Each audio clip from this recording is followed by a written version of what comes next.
मैं जो कश्मीर से लौटने के बाद किसानों के लिए बोल दिया बेधड़क, अगर मैं कश्मीर में कुछ कर लेता तो मेरे घर तो ईडी पहुंच जाती है। आज से पहले इनकम टैक्स वाले पहुंच जाते।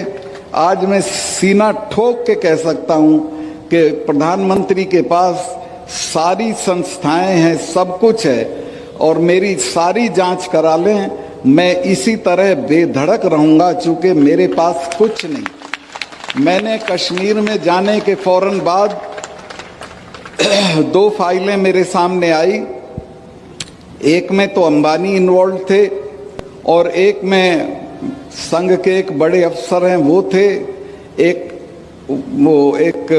पुराने महबूबा की मिनिस्ट्री के मिनिस्टर थे और जो अपने को प्रधानमंत्री जी के बहुत नज़दीक बताते थे। मुझे सेक्रेटरीज ने दोनों डिपार्टमेंट के बताया, साहब इसमें घपला है। मैंने दोनों डील कैंसिल कर दिए। सेक्रेटरीज ने मुझे ये भी बताया कि साहब इसमें 150 करोड़ रुपए आपको मिल सकता है। मैंने कहा मैं तो 5 कुर्ते पजामे लेके आया हूं, ऐसे ही चला जाऊंगा। लेकिन एहतियातन मैंने प्रधानमंत्री जी से वक्त लिया और उनसे मिलने गया और उनको मैंने कहा कि साहब ये फाइल है, ये इसमें घपला है, ये लोग इसमें इन्वॉल्व हैं, ये आपका नाम लेते हैं, आप मुझे बताएं क्या करना है। अगर इसे कैंसिल नहीं करना है तो मैं छोड़ देता हूं, किसी दूसरे को लगा दीजिए मेरी जगह, लेकिन मैं रहूंगा तो इसको होने नहीं दूंगा। मैं इस बात की तारीफ करूंगा प्रधानमंत्री कि उन्होंने कहा कि नहीं सतपाल, करप्शन पे कोई कॉम्प्रोमाइज नहीं की जरूरत है। मैंने वो किया और कश्मीर में जो इतनी करप्ट स्टेट है कि आप अंदाज ही नहीं लगा सकते हो।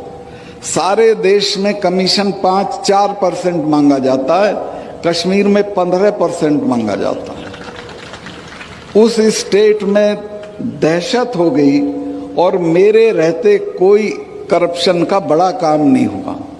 आते आते मैंने वहाँ एक, आप देखते होंगे आजकल प्रेस में और टीवी में, उसको रोशनी एक्ट कहते थे।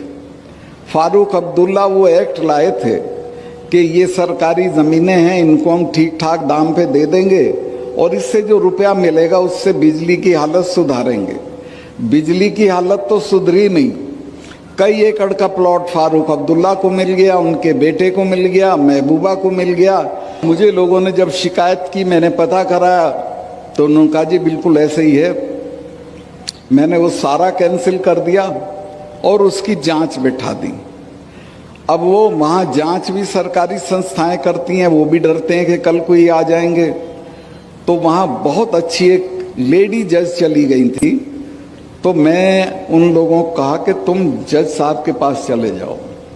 तो वो हाई कोर्ट में चले गए और मिसेज मित्तल करके, मिसेज नहीं थी, शादी नहीं हुई थी, उनकी मित्तल थी, उन्होंने ये पूरा मामला सीबीआई को पकड़ा दिया। अब सब नेताओं के बंगले कैंसिल हो गए, सबकी ज़मीनें कैंसिल हो गई हैं। और मैंने चीफ उसको, अपने कमिश्नर को कहा जम्मू के, कि जम्मू के आसपास जितनी सरकारी ज़मीनें हैं उसका सर्वे करो। उसने मुझे बताया साहब ये तो बहुत ज़मीन पड़ी है खाली, लेकिन ये तो आपके हटते ही कब्जा कर लेंगे लोग इस पे। मैं क्यों? कहने ले महबूबा के आदमी को तो देर ही नहीं लगती कब्जा करने में, वो तो एक खूंटा गाड़ के भैंस बांध देता है और कहता मेरी ज़मीन है। ऐसे ही ये कर लेगा फारूक अब्दुल्ला। तो मैंने कहा क्या करूं? कहने लगे साहब इसको कर दो। मैं कहा मैं इसको बांटने का नहीं हूं, ना मैं इसको बेचने का हूं। आप एक काम करो, मेरे यहाँ 3 कोर हैं आर्मी की, 3 लेफ्टिनेंट जनरल पढ़ते थे कश्मीर के, इन तीनों को बुला के उन सबों को ये ज़मीन दे दो। मैंने वो सारी ज़मीन फौज को बंटवा दी, बची हुई पुलिस के क्वार्टर बनवाने के लिए दे दी। आज 1 इंच ज़मीन ऐसी नहीं है जिस पे कोई कब्जा कर ले या उसे खा जाए। ये करीब करीब सब जगह हालत है देश की। तो मैं आपसे, जो नए जो अफसर आए हैं, उनसे ये उम्मीद करता हूँ कि आप जहाँ जाओ कार्निवोलस फ्लावर मत बनना, समाज के दबाव में मत आना, ख़ास तौर से बीवियों के दबाव में बिल्कुल मत आना। वही खराब करती हैं, बुरा मत माने। वो पड़ोसन की सारी चीज दिखाएंगी।